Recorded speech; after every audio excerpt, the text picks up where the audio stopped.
nin baa wuxuu dreamkiisu ahaan jiray in uu fuulo buuraha tan ugu dhaadheer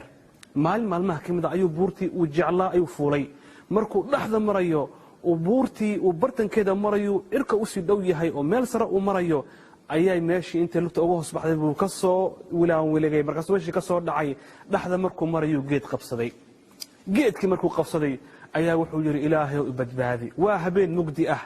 meel dheer buu ka soo dhacay maanta dhan buu soo socday wax yar baa kor uga dhiman laakiin markuu meeshii ka soo dhacay yiri ilaahay u badbaadi geedkii buu haystaa wuu oynayaa cid u dhow male cid u yaqaan male ilaahay u badbaadi asagoo sidii ku oynaya ayaa waxa uu maqlay sawd cod dhahaya haye aan ku badbaadiyay siidaa geedka Allahu akbar aan ku badbaadiyay geedka siidaa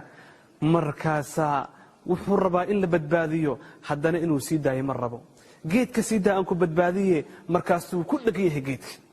maanta waxaad la mid tahay qofkaas oo kale dukaankaagii baad ku dhagan tahay gurigaadii baad ku dhagan tahay shaqadii baad ku dhagan tahay qofku inuu asbaabta isticmaalo uu dukaamo furto uu shaqaysto waa sunno asbaabtuna way wanaagsan tahay akhdu asbaab laakiin qofku inuu tala saarto ayaa la diiday maanta imise qof ayaa aaminsan shayga haday waayaan inay dhimanayaan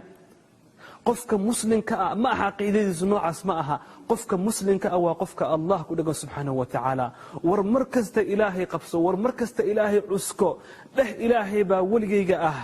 حسبي الله إله سبحانه وتعالى جل شأنه فإن تولوا فقل حسبي الله ورمركز إلهي وفرن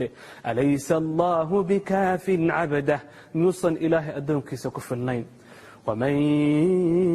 يتوكل على الله فهو حسبه قفك إلهي تلسارت إلهي وكفرنيه جل شأنه